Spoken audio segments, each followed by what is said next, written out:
Assalamualaikum warahmatullahi wabarakatuh. Ya, kami dari kelompok 8, saya Ahmad Pauji. Saya Ripsi Baihaqi. Ya, kami akan mempresentasikan tentang analisis semantik dan pembentukan kode. 1. Menjelaskan pengertian atribut grammar. 2. Menjelaskan pengertian penilaian atribut berdasarkan permintaan. 3. Menjelaskan pengertian penilaian atribut statis. Analisis semantik. Analisis semantik pada tahapan ini dilakukan pengecekan pada struktur akhir yang telah diperoleh dan diperiksa kesesuaian dengan komponen program yang ada. Memanfaatkan pohon sintak yang dihasilkan pada proses parsing.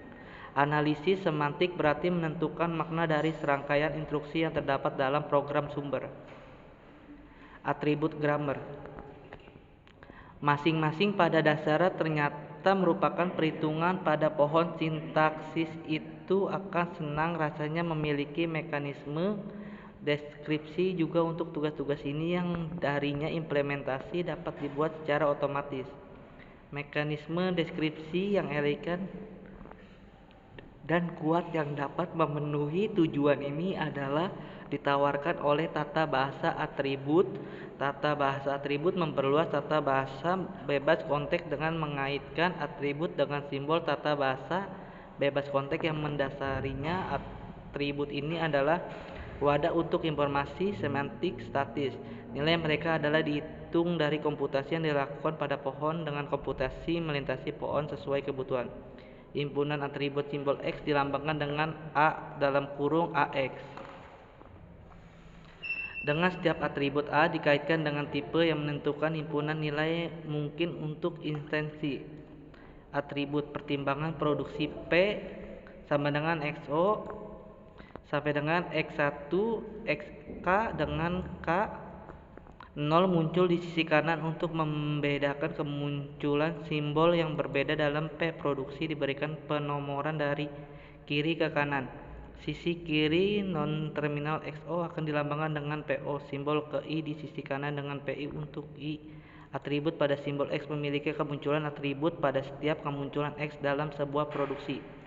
Terjadinya atribut A pada simbol XI dilambangkan dengan PA. Untuk setiap produksi disediakan spesifikasi fungsional bagaimana atributnya. Simbol yang terjadi dapat ditentukan dari nilai atribut selanjutnya dari kemunculan simbol dari produksi yang sama. Spesifikasi ini disebut semantik aturan. Dalam contoh kami, aturan semantik direlasikan dengan cara seperti OCaml bahasa pemrograman. Ini memiliki keuntungan ekstra dari spesifikasi eksplisit jenis dapat dihilangkan. Contoh terbatas dari mekanisme seperti itu sudah disediakan oleh parser LR standar seperti YACC atau Bison.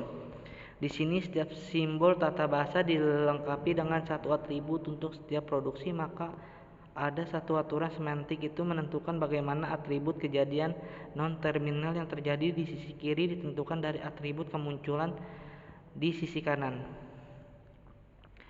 Definisi kami juga memungkinkan atribut yang disintesis untuk simbol terminal dari tata bahasa dalam desain kompiler. Tata bahasa atribut digunakan untuk menentukan analisis semantik. Fase ini mengikuti analisis leksikal dan sintaksis.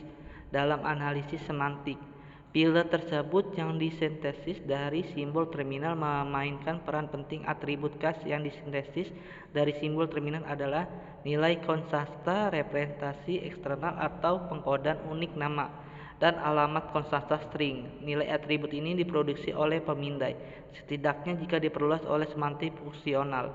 Ya, gambar tersebut menunjukkan contoh X1, XO, XK. Atribut dinamis. Bagian ini membahas evaluasi atribut, lebih tepatnya evaluasi contoh atribut dalam pohon parse dan pembuatan evaluator yang sesuai.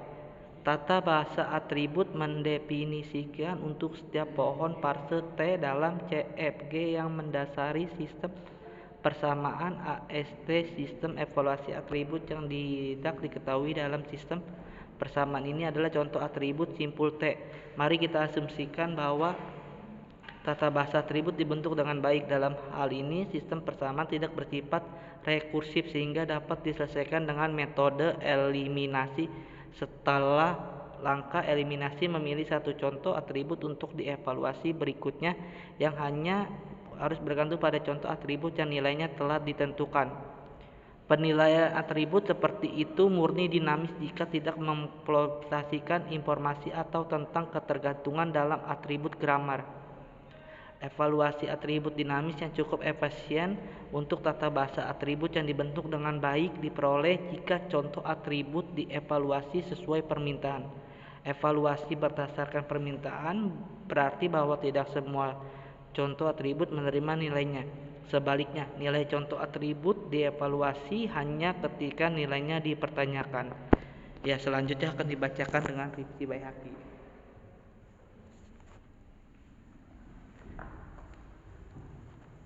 Saya akan melanjutkan dan akan menjelaskan atribut dinamis.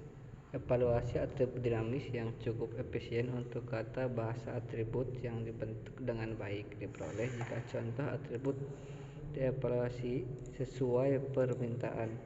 Evaluasi berdasarkan permintaan berarti bahwa tidak semua contoh atribut menerima nilainya. Sebaliknya, nilai contoh atribut dievaluasikan hanya ketika nilainya dipertanyakan. Evaluasi yang digerakkan oleh permintaan ini dilakukan oleh penyelesaian fungsi rekursif yang disebut node n dan salah satu atribut a dari simbol yang memberi label n. Evaluasi dimulai dengan memeriksa aplikasi intensi atribut yang ditanyakan sudah menerima nilai. Jika demikian, fungsi rekursif yang disebut node n dan salah satu atribut a dari simbol yang memberi label e. Evaluasi dimulai dengan memeriksa aplikasi intensi atribut yang dinyatakan na sudah menerima nilainya. Jika demikian, fungsi akan kembali dengan nilai yang telah dihitung. Jika tidak, na akan dihitung. Evaluasi ini pada gilirannya dapat menanyakan apakah nilai dari instansi atribut lain yang evaluasi dipicu secara rekursif.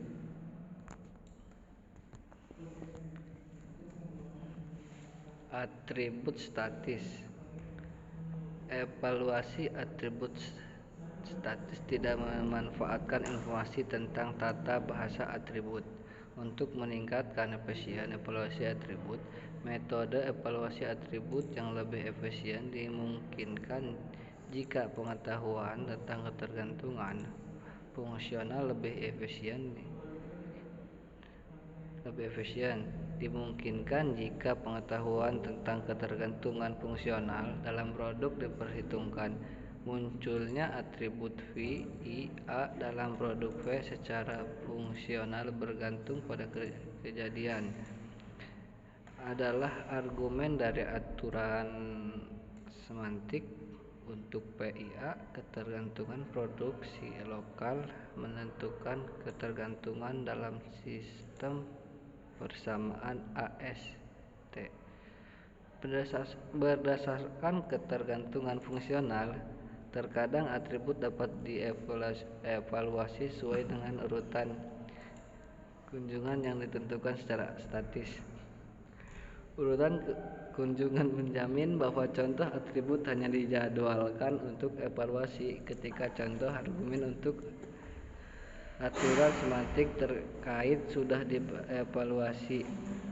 Evaluasi atribut membutuhkan kerjasama dari kelompok lokal pada node n dan penerusnya n dan yang ada dalam konteks contoh reduksi ini. Perhitungan lokal dari instansi atribut yang disintetiskan pada node n berlabel x memberikan nilai atribut untuk digunakan oleh komputer komputasi lokal pada N dalam konteks di atas. Next, perhitungan nilai turunan atribut yang diwariskan pada node yang sama terjadi pada induk N dan dapat memungkinkan evaluasi lebih lanjut sesuai dengan aturan semantik produksi yang sesuai dengan N. Pertukaran data serupa terjadi melalui contoh atribut di node N dengan perhitungan dalam cabang. Untuk menjadwalkan interaksi komputasi ini, ketergantungan fungsional global seperti contoh di bawah ini, di gambar di bawah ini. Next,